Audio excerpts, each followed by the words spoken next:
MG യൂണിവേഴ്സിറ്റിയുടെ complementary course Indian constitution social issues in India എന്ന political science 4th സെമസ്റ്ററിലെ പേപ്പറിലെ മാർച്ച് 2020 നടന്ന ക്വസ്റ്റ്യൻ പേപ്പറാണ് നമ്മൾ ഡിസ്കസ് ചെയ്യുന്നത്.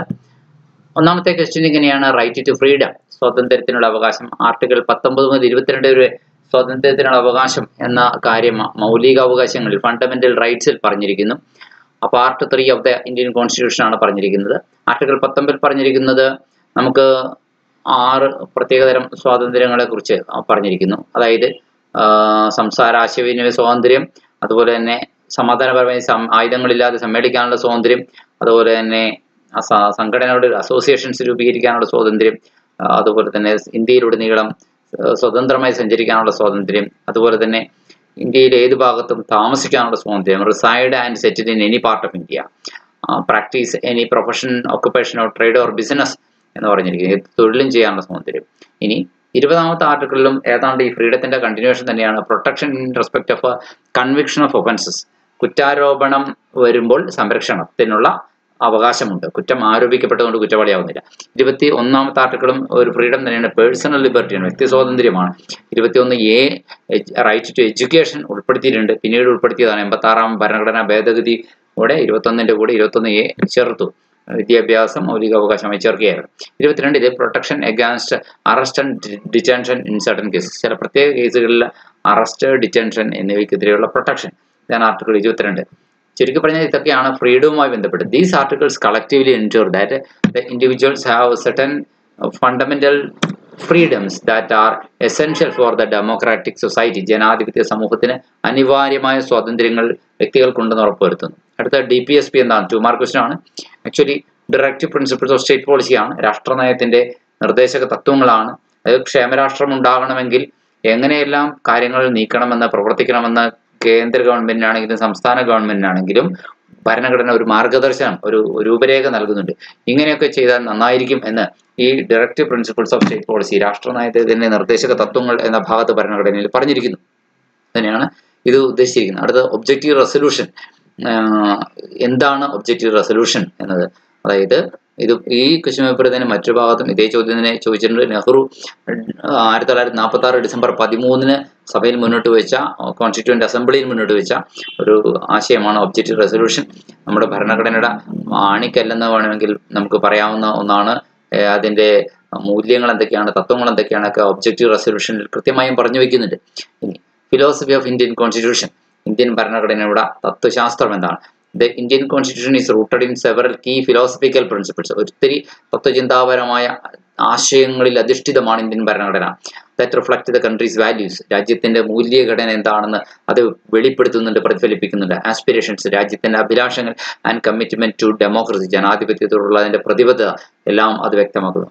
ഇവയിൽ ചിലത് എന്തൊക്കെയാണ്? സോവറിൻ കൺട്രിയാണ് ഇന്ത്യ, ഡെമോക്രാറ്റിക് കൺട്രിയാണ് ഇന്ത്യ, റിപ്പബ്ലിക് ആണ് ഇന്ത്യ, പരമാധികാര ജനാധിപത്യ റിപ്പബ്ലിക്കൻ രാജ്യമാണ് ഇന്ത്യ എന്ന് പറയുന്നു. എന്ന് വെച്ച് കഴിഞ്ഞാൽ പീപ്പിൾസ് ഡെമോക്രാറ്റിക് റിപ്പബ്ലിക്. സെക്യുലറിസം ഉണ്ട്, അതായത് മതനിരപേക്ഷമായ രാജ്യമാണ് ഇന്ത്യ. ലിബർട്ടി, ഈക്വാലിറ്റി, ഫ്രാറ്റർണിറ്റി പോലുള്ള ഫ്രഞ്ച് വിപ്ലവത്തിന്റെ സ്വാതന്ത്ര്യ മുദ്രാവാക്യങ്ങളായിരുന്നു ഇതൊക്കെ.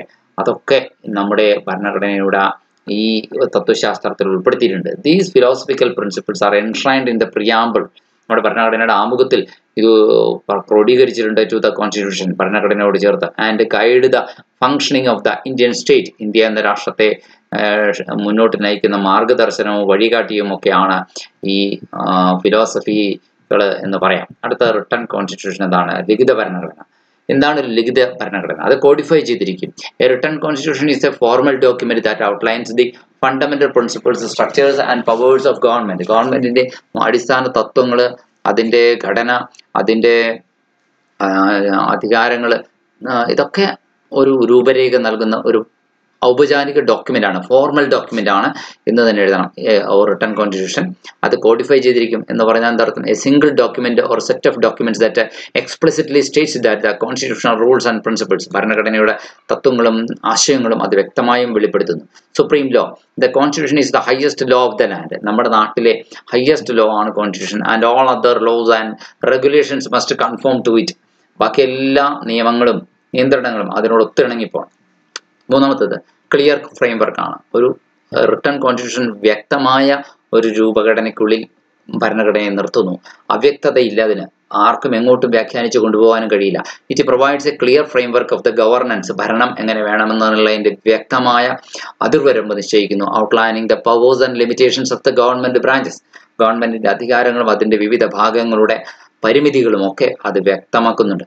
ഇനി പ്രൊട്ടക്ഷൻ ഓഫ് റൈറ്റ്സ്, അവകാശങ്ങളുടെ സംരക്ഷണം അതിലുണ്ട്. Written constitution often include provisions that protect individual rights and freedoms, വ്യക്തിയുടെ അവകാശങ്ങളെയും സ്വാതന്ത്ര്യങ്ങളെയും സംരക്ഷിക്കുന്ന ഒരുപാട് കാര്യങ്ങൾ അതിനുണ്ട്. The Indian constitution is an example of written constitution. Indian ഭരണഘടന എന്ന് പറയുന്നത് ലിഖിത ഭരണഘടനയുടെ ഒരു നല്ല ഉദാഹരണമാണ്. It was adopted on November 26, 1949 and came into effect on January 26, 1950. 1950 ജനുവരി 26 ഇത് ഫലത്തിൽ എത്തിച്ചേർന്നത്. Constitution lays down the framework of the governance, ഭരണത്തിന്റെ ആ ഫ്രെയിംവർക്ക് അത് പറഞ്ഞു വയ്ക്കുന്നു. Outlines the powers of the ഗവൺമെന്റിന്റെ അധികാരങ്ങൾ പറഞ്ഞു വയ്ക്കുന്നു. And guarantees fundamental rights to citizens, പൗരന്മാർക്ക് മൗലിക അവകാശങ്ങൾ ഉറപ്പു നൽകുകയും ചെയ്യുന്നു. നഗരപഞ്ചായത്ത് 73rd അമെൻമെന്റിലാണ് നഗരപഞ്ചായത്തിനെ കുറിച്ച് പറയുന്നത്. 73ാം ഭരണഘടന, 74ാമത്തെ ഭരണഘടന എന്ന് പറയുന്നത് നമുക്കറിയാം, അത് മുനിസിപ്പാലിറ്റികൾക്ക് ഭരണഘടനാ സ്റ്റാറ്റസ് നൽകുന്നതാണ്. ഇനി state the significance of 73rd and 74th amendment in Indian Constitution. Indian ഭരണഘടനയിൽ 73ാം ഭരണഘടനയും 74ാം ഭരണഘടനയും ചുരുക്കി പറഞ്ഞാൽ അധികാര വികേന്ദ്രീകരണം, പവറിന്റെ ഡീസെൻട്രലൈസേഷൻ, പ്രാദേശിക തലത്തിലേക്ക് എത്തിക്കാനായിട്ട് നഗരപഞ്ചായത്തുകൾ അല്ലെങ്കിൽ നഗർ പഞ്ചായത്ത് മാത്രമല്ല വില്ലേജ് പഞ്ചായത്തുകൾ, മുനിസിപ്പാലിറ്റികൾ, ഇത്തരത്തിലുള്ള സംവിധാനങ്ങൾക്ക് ശക്തി പകരുകയും അവർക്ക് അധികാരം, സാമ്പത്തികമായിട്ടുള്ള അവകാശങ്ങൾ, അധികാരങ്ങൾ, കൂടുതൽ പ്രവർത്തന സ്വാതന്ത്ര്യം, തീരുമാനമെടുക്കാനുള്ള കഴിവ് ഇതൊക്കെ നൽകുന്നു എന്നുള്ളതാണ്. 8ാമത്തെ ചോദ്യം, write a short note on the need of upper chamber in federation. ഒരു ഫെഡറേഷനിലെ അപ്പർ ചേംബർ എന്ന് പറഞ്ഞു കഴിഞ്ഞാൽ നമുക്കറിയാം, ഇന്ത്യയിലെ രാജ്യസഭയിൽ ലോക്സഭയിൽ 2 സഭകളുണ്ട്. ഉപരിസഭയാണ് രാജ്യസഭ എന്ന് പറയുന്നത്. ഈ ഉപരിസഭയായ രാജ്യസഭയിൽ തീർച്ചയായിട്ടും ഒരു മേൽക്കൈ ഉണ്ടെന്ന് പറയാൻ സാധിക്കും. Such as the Rajya Sabha in India. ഇനി it plays a crucial role. കാരണം എന്താണ്, എല്ലാ തീരുമാനങ്ങളും ഒരു സ്ക്രൂട്ടിനി അഥവാ സൂക്ഷ്മ പരിശോധനയ്ക്ക് വിധേയമാകുന്നു എന്നുള്ളതാണ്. സംസ്ഥാനങ്ങളുടെ പ്രതിനിധീകരണമാണ് അവിടെ രാജ്യസഭയിൽ നടക്കുന്നത്. കാരണം സ്റ്റേറ്റിന്റെ റെപ്രസെന്റേറ്റീവ്സ് ആണ് രാജ്യസഭയിലുള്ളത്. അതുകൊണ്ട് രാജ്യസഭയുടെ പേര് തന്നെ നമുക്ക് എന്തെന്നോ വിളിക്കാം, ഹൗസ് ഓഫ് ദ സ്റ്റേറ്റ്സ് എന്നാണ്. ഇത് provides a platform for states to voice their concerns. തങ്ങളുടെ ആശങ്കകൾ ഓരോ സംസ്ഥാനത്തിനും പറയാനുള്ള ഒരു വേദി ഒരുങ്ങുന്നു എന്നുള്ളതാണ്. And interest at the national level, ദേശീയ താല്പര്യങ്ങൾ അവിടെ സംരക്ഷിക്കപ്പെടുന്നു. പ്രൊവൈഡിങ് സ്റ്റെബിലിറ്റി, സ്ഥിരത നൽകുന്നു എന്നാണ്. The upper chamber can act as a check on the lower house. അതായത് ഇന്ത്യയുടെ കേസിൽ ലോവർ ഹൗസ് എന്ന് പറയുന്നത് ലോക്സഭയാണ്. ലോക്സഭയുടെ പ്രവർത്തനങ്ങളെ ഒരു പരിശോധന സംവിധാനമായിട്ട് രാജ്യസഭയ്ക്ക് പ്രവർത്തിക്കാൻ കഴിയും എന്നുള്ളതാണ്. എൻഷറിങ് ദാറ്റ് ഹേസ്റ്റി ഓർ ഇൽ കൺസിഡേർഡ് ലെജിസ്ലേഷൻ, തിരക്കം പിടിച്ച നിയമനിർമ്മാണം, അതുപോലെ തന്നെ തെറ്റായ രീതിയിലുള്ള നിയമനിർമ്മാണം തറലി ഡിബേറ്റ് ചെയ്ത് റിവ്യൂ ചെയ്ത് മാത്രമേ മുന്നോട്ട് പോകാൻ സാധിക്കൂ എന്ന് ഉറപ്പുവരുത്തുന്നു. ഇനി എൻകറേജിങ് ഡെലിബറേഷൻ, ആലോചനയെ പ്രോത്സാഹിപ്പിക്കും. It fosters deliberation and thoughtful consideration of the legislation. നിയമനിർമ്മാണത്തിൽ വളരെ ചിന്തിച്ച് മാത്രം തയ്യാറാക്കുന്ന ഒരു ആശയം അവിടെയുണ്ട്. Allowing for more nuanced and informed decision making, കൂടുതൽ സൂക്ഷ്മതയുള്ള പല തലങ്ങളിലുള്ള അർത്ഥങ്ങൾ ചിന്തിച്ചിട്ടുള്ള, ഒപ്പം തന്നെ കാര്യങ്ങൾ നന്നായി മനസ്സിലാക്കി അറിഞ്ഞു ബോധ്യപ്പെട്ട് തീരുമാനമെടുക്കുന്ന ആശയത്തെ പ്രോത്സാഹിപ്പിക്കുന്നു. Balancing power. The upper chamber helps power balance between the centre and the States. ഈ അപ്പർ ചേംബർ കേന്ദ്രവും സംസ്ഥാനവും തമ്മിലുള്ള പവർ ബാലൻസിനെ സഹായിക്കുന്ന ഒരു ചേംബർ കൂടിയായിട്ട് പ്രവർത്തിക്കുന്നു. Ensuring that the interest of all regions are taken in to account. എല്ലാ പ്രദേശത്തു നിന്നുള്ള ആളുകളുടെ കൺസേൺസ് തീർച്ചയായിട്ടും പരിഗണനയ്ക്ക് വിധേയമാക്കുന്നു എന്ന് ഉറപ്പുവരുത്തുന്നു എന്നുള്ളതാണ് ഇതിൻ്റെ. ബൈ സർവിങ് ദീസ് ഫങ്ഷൻസ്, ഈ പ്രവർത്തനങ്ങളൊക്കെ ചെയ്യുന്നതുകൊണ്ട് the upper chamber helps maintain the federal balance. Upper chamber federal balance, കേന്ദ്ര സംസ്ഥാന സന്തുലിതാവസ്ഥയെ നിലനിർത്തുന്നു. അടുത്തത് ജഡ്ജ് മെയ്ഡ് ലോസ് ആണ്. അതത് കോടതി വിധിന്യായങ്ങൾ, ജഡ്ജിമാർ, അതത് സുപ്രീം കോടതി, ഹൈക്കോടതി കോടതി വിധികൾ ഒക്കെ നിയമങ്ങളാണ് എന്ന ആശയമാണ്. ജുഡീഷ്യൽ ആക്ടിവിസം, കോടതികൾ പൊതു താല്പര്യമുള്ള വിഷയങ്ങളിൽ, നീതി നിഷേധപരമായ വിഷയങ്ങളിൽ നേരിട്ട് ഇറങ്ങിക്കൊണ്ട് കേസെടുക്കുന്ന രീതിയാണ് ജുഡീഷ്യൽ ആക്ടിവിസം എന്ന് പറയുന്നത്. പബ്ലിക് ഇൻട്രസ്റ്റ് ലിറ്റിഗേഷൻ, പൊതു താല്പര്യ ഹർജി ആർക്കും സമർപ്പിക്കാവുന്നതാണ്. നീതി നിഷേധിക്കപ്പെടുന്ന ഒരു വ്യക്തിക്ക്, ഗ്രൂപ്പിൻ്റെയോ ഒരു പ്രശ്നമാവട്ടെ, അത് പൊതു താല്പര്യമാണെങ്കിൽ തീർച്ചയായിട്ടും മറ്റുള്ളവരെയും കൂടി ബാധിക്കുന്ന ഒരു വിഷയമാണെങ്കിൽ അത് പൊതു താല്പര്യ ഹർജി സമർപ്പിക്കാമെന്നുള്ളത് തീർച്ചയായിട്ടും അത് ഒരു വലിയ നീതിയുടെ ഒരു വാതിൽ കൂടിയാണ്. പിന്നെ ടെററിസം, ഭീകരവാദം. Terrorism is a complex and a multifaceted issue that involves the use of violence and intimidation.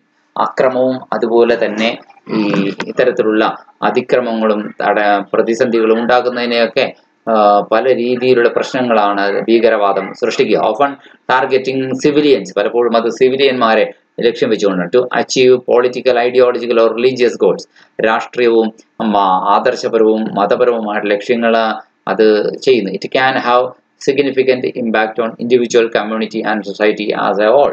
അത് വ്യക്തിയെയെ, സമൂഹത്തെ ഒന്നാകെ ഒക്കെ ബാധിക്കാം ഭീകരവാദം. മെയിൻ ആസ്പെക്ട്സ് ഓഫ് ടെററിസം, ഭീകരവാദത്തിന്റെ പ്രധാന വശങ്ങൾ നോക്കാം.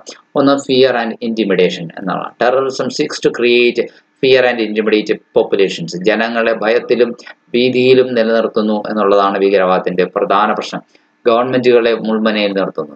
ഓർ സ്പെസിഫിക് ഗ്രൂപ്പ്സ്, അല്ലെങ്കിൽ ചില പ്രത്യേക ഗ്രൂപ്പുകളെ ഭീതിയിൽ നിർത്തുന്നു. ഇതൊക്കെയാണ് ഫിയർ ആൻഡ് ഇന്റിമിഡേഷൻ ആണ് ഇതിന്റെ ഏറ്റവും വലിയ പ്രത്യേകത. Violence and attacks, terrorist attack often involve violent attacks, പലപ്പോഴും ഭീകരാക്രമണങ്ങൾ വളരെ രക്തരൂക്ഷിതമായ ആക്രമണങ്ങളാകാറുണ്ട്. Such as bombing, shooting and other forms of assault. അതായത് ബോംബ് എറിയൽ, അല്ലെങ്കിൽ വെടിവെയ്പ്പ്, അല്ലെങ്കിൽ മറ്റേതെങ്കിലും രീതിയിലുള്ള അതിക്രമങ്ങൾ ഒക്കെ ഇതിന്റെ ഭാഗമായിട്ട് വരാറുണ്ട്. പൊളിറ്റിക്കൽ ഓർ ഐഡിയോളജിക്കൽ ഗോൾസ്, രാഷ്ട്രീയ ലക്ഷ്യങ്ങളോ ആദർശപരമായ ലക്ഷ്യങ്ങളോ ഉണ്ടാവാം. Terrorism is typically motivated by political, ideological or religious objectives which can range from nationalist or separatist movements to extremist ideologies. ദേശീയപരമായിട്ടുള്ള ചിന്തയിൽ നിന്ന് മാറി ഒരുപക്ഷെ അതോ അല്ലെങ്കിൽ വിഭജനപരമായ ചിന്തയിലേക്കോ ഒരുപക്ഷെ അവിടെ നിന്ന് പിന്നീടും മാറി തീവ്രവാദപരമായ ആശയങ്ങളെ പ്രോത്സാഹിപ്പിക്കാനോ ഒക്കെ ആവാം പലപ്പോഴും ഈ ടെററിസം കടന്നു വരിക. Global reach, terrorism can have global implications, ആഗോളതലത്തിൽ അതിന് ചലനങ്ങൾ ഉണ്ടാക്കാൻ കഴിഞ്ഞത്. Which attacks and new network spanning multiple countries and regions. Impact of terrorism. ടെററിസത്തിന്റെ പ്രത്യേകത എന്താണ്? ഹ്യൂമൻ കോസ്റ്റ്, മനുഷ്യൻ വില നൽകേണ്ടി വരും. Terrorism results in loss of life, മനുഷ്യ ജീവൻ നഷ്ടപ്പെടുന്നു. Injury and psychological trauma for victims and their families, ഇരകൾക്കും അവരുടെ കുടുംബങ്ങൾക്കും ഇതെല്ലാം ദുരിതങ്ങൾ സമ്മാനിക്കുന്നു ഭീകരവാദം. സോഷ്യൽ ആൻഡ് ഇക്കണോമിക് ഡിസ്റപ്ഷൻ, സാമൂഹികവും സാമ്പത്തികവുമായ പ്രതിസന്ധി. മറുവശത്ത് terrorist attack can disrupt social and economic activities, സാമൂഹിക സാമ്പത്തിക പ്രവർത്തനങ്ങളെ തകർക്കാൻ കഴിയുന്നു. Leading to instability and economic loss, അസന്തുലിതാവസ്ഥയും സാമ്പത്തിക നഷ്ടവും സൃഷ്ടിക്കുകയും ചെയ്യുന്നു. Global security concerns, terrorism poses significant challenges to global security, ആഗോള സുരക്ഷിതത്വത്തിന് വലിയ ഭീഷണി കൂടിയാണ് ഭീകരവാദം. അഡ്രസ്സിംഗ് ടെററിസം, എങ്ങനെ നമുക്ക് ഇതിനെ നേരിടാം? ഇന്റർനാഷണൽ കോഓപ്പറേഷനിലൂടെ, അന്താരാഷ്ട്ര സഹകരണത്തിലൂടെ നമുക്ക് ഭീകരവാദത്തെ നേരിടാം. Collaborating between countries and international organisations is crucial in combating terrorism, ഭീകരവാദത്തെ ചെറുക്കുന്നതിന് ഇത് വളരെ നിർണായകമാണ്. മറ്റ് ലോകരാഷ്ട്രങ്ങളോടും അന്താരാഷ്ട്ര സമൂഹത്തോടും ചേർന്ന് നിന്നുകൊണ്ട് പൊരുതുക, അതെങ്ങനെ അഡ്രസ് ചെയ്യാൻ സാധിക്കും?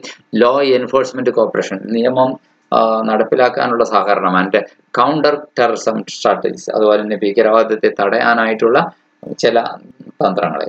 അടുത്ത ലീഗൽ ആൻഡ് പോളിസി ഫ്രെയിംവർക്സ്, നിയമപരമായിട്ടുള്ള ചട്ടക്കൂടും നയപരമായിട്ടുള്ള ചട്ടക്കൂടും രണ്ടും നമ്മൾ കണ്ടെത്തേണ്ടി വരും. Governments and internal bodies develop legal and policy frameworks to prevent and respond to terrorism. ഭീകരവാദത്തോട് പ്രതികരിക്കാനായിട്ട് ഗവൺമെന്റുകളും അതുപോലെ തന്നെ നയരൂപീകരണ വിദഗ്ധരും പുതിയ നിയമവഴികളും അല്ലെങ്കിൽ മറ്റ് നയപരിപാടികളും ഉണ്ടാക്കിയെടുക്കേണ്ടി വരും. Community engagement, engaging with communities and addressing the root cause of radicalisation can help prevent the spread of terrorism.